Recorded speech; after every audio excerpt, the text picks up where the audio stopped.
They called me the Great John L. and the Boston Strong Boy. I knocked out Paddy Ryan, and I made Jake Kilrain wish he weren't born. But by God, seeing Jack Bolster made me doubt my own eyes. I never saw a man hit another man so hard with a pillow. John L. Sullivan.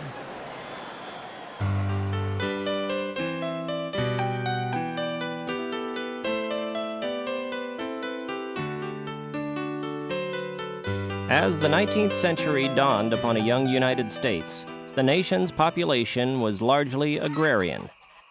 America dozed on its collective front porch, rousing itself only to swat at a dragonfly or ease its vast, swollen bladder. But this languor was not to last. By century's end, a profound transformation would be underway. The 1890s would change everything. Business boomed, and women gained a new independence, although few owned property and many still had antlers. Baseball's popularity grew while the rules of football were put to paper for the first time. But nothing could compare to the sport that the Baltimore Union Quibble called the fascination of the nation. That sport was pillow fighting.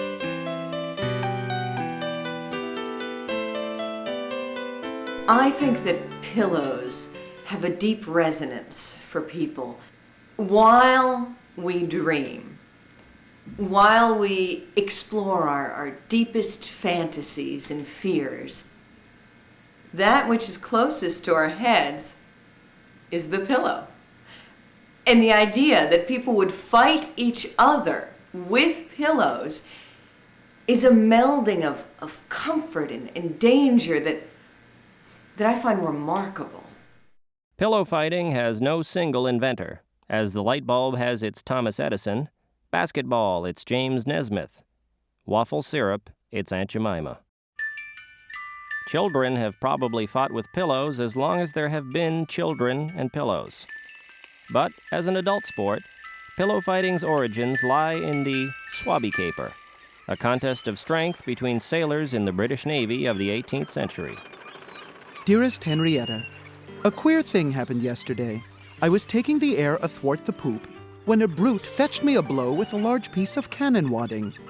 Soon the entire crew was aroused, and with seamen all over the deck, I could hardly retreat. A duel of sorts ensued. They call this a swabby caper. I lost miserably. Eustace Chandler, 1786. By the 1850s, pillow fighting was everywhere. Techniques and rules varied from region to region. In Bangor, Maine, razor-tipped pillows were stuffed with dung. The results were brutal and often squalid. In Abilene, Texas, things moved at a slower pace. Blindfolded and placed 20 yards apart with feather pillows, players swung blindly in the hopes of hitting their opponent. None ever did.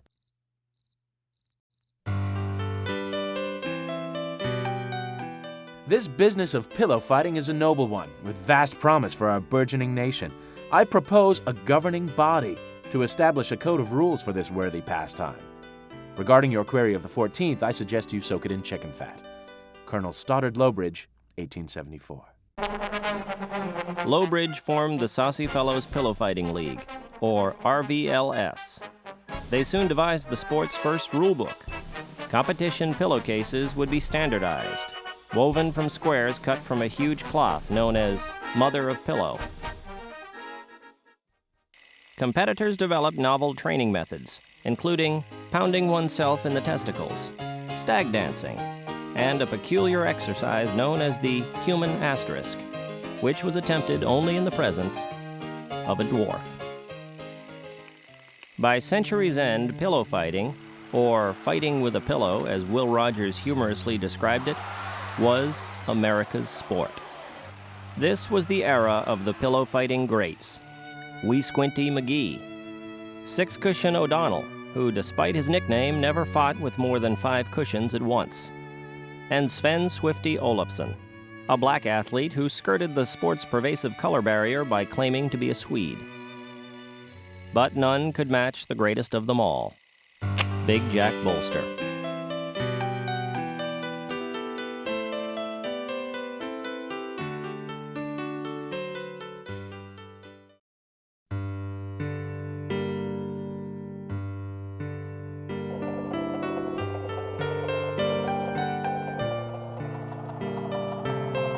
He was raised in the mean streets of Little Holland, the teeming Dutch ghetto on Cleveland's grim north side. Little is known of Bolster's adolescent years, aside from the 800-page diary he kept during this period. But it seems clear that his entry into pillow fighting was accidental. He's walking down the street on his way to a laundry. Now, laundry was a common institution of the time. You would take in your soiled clothes, also called laundry, and for a small fee, you would have them cleansed so that you could wear them again. Well, one night Bolster is carrying his laundry, the clothes, not the shop, on his back, when suddenly he is set upon, he is attacked by a group of toughs. And Bolster takes his laundry bag and he hits them with it, hitting them, and chases them away. And as luck would have it, Colonel Stoddard Lowbridge just happened to be watching. Yesternight I witnessed a prodigy, a veritable diamond in the rough. I intend to take him under my wing, as I do believe he has the potential to be a giant in the pillow fighting field. At long last, Bolster turned pro. In 1895, he faced portly Pete Manassas for the championship. With this victory, Bolster began an amazing winning streak. He faced every major competitor, and, as the Sporting and Wenching Gazette put it, the only pillow that ever touched him was that in his own bed. The legend of Big Jack Bolster grew, and it was from that time that this song, the Ballad of Big Jack Bolster, came about, and I'm going to share that one with you. It was 1902, and the rumor went round, pillow fight champion was coming to town. He could cripple or kill with one mighty swing. What man would dare to step into the ring? The women all fainted, the children they fled, and the strongest of men feared those cushions of dread. But I was a foolish and cocksure young fella. I said, take me to him, 'cause this kid ain't yella. Take me to Big Jack Bolster, the man, born to this world with a pillow in hand. He'll take down the devil himself, for it's said, his pillow, it comes from God's bed. His pillow, it comes from God's bed.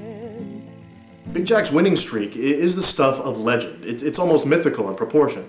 In order to ensure that people would come to watch, since they were virtually guaranteed a win by Bolster, they tried to spice up the events. They would schedule the bouts on top of skyscrapers. They would schedule them in the middle of swimming pools sometimes, bogging down the pillows with the weight of the water soaked into the pillow, hoping this could slow him down. But nothing ever did. He won virtually every time. Well, he won every time. That's why it's a winning streak, isn't it? For over a ninth of a century, the Caliph of Cushion reigned supreme. The former slum child now frequented high society watering holes, bought racehorses, and in the heart of Manhattan, built a mansion he called Bolsterland. The public loved it. Bolster's name was romantically linked with the great beauties of the day: Antonia LaSalle, the celebrated concert hall yodeler; Charlotte Ledreau, the suffragist and militant nudist; prophylactic heiress Nadine Gossamer Bagg. But he married the most beautiful of them all, Millicent Worthy, a wildly popular contortionist whose act consisted mainly of rudimentary arm stretches. During their frequent separations, the couple communicated through torrid love letters, whose passion cries out to us across the decades. Dear Jack, last night I was tormented by the frightful buzzing of insects. What am I to do about these awful insects? Yours, Millicent. Dear Millicent, you must remember to close the screen windows, else all manner of insect will be free to enter with impunity. So keep the screen windows closed. I remain, Jack. Dear Jack, I do keep the screen windows closed, but the one above the dresser is torn. I thought you were going to fix it. Millicent. Millicent, no. You asked me to fix the screen window near the pantry, not the screen window above the dresser. I fixed the screen window near the pantry. Jack. Insects never enter through the screen window near the pantry. Millicent. Because I fixed it. Yours truly, Jack Bolster.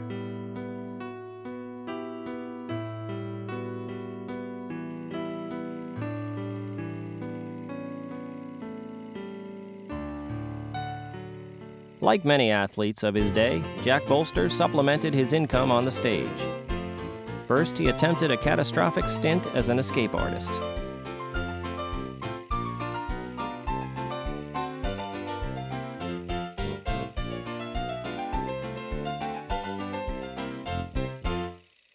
In 1912, the champion-come-entertainer starred in a Broadway revue entitled Yankee Very Much, alongside his old rival, Wee Squinty McGee. The two bickered constantly, and Bolster was let go after just 4 performances. The Broadway debacle marked a change in Jack Bolster's fortunes, even as the nation itself changed. The public's fancy began to shift to Nickelodeons, and later, a newfangled gadget called radio. In 1921, Newark's WKKR experimented with broadcasting a pillow fight. It was not a success. Bolster hits him with his pillow. Shaughnessy hits him back with his pillow. Bolster, not to be outdone, hits him with, yes, his pillow. But Big Jack Bolster refused to abandon the sport that had given him so much, though his losses now outnumbered his wins. As attendance fell, he resorted to novelty matches. In 1923, he simultaneously faced Siamese twins Esther and Hester Jones. He bested Hester, but was bested by Esther. Bolster's spirits sank further when his beloved Millicent left him for the local exterminator. The aging former champion began touring with a third-rate carnival, pillow fighting a trained bear.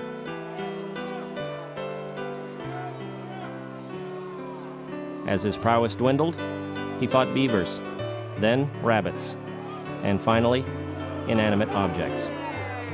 In Topeka, Kansas, he was cruelly mauled by a night table. Bolster finally retired, sinking into obscurity. In his old age, he apparently suffered from senile dementia due to repeated gentle blows to the head, and was seen attempting to steer the earth with a homemade rudder. Jack Bolster died in 1947, destitute and alone. Authorities buried him in Potter's Field until Mr. Potter noticed the freshly overturned dirt and made them take him away. He was reinterred in Miller's Field, where he remains to this day.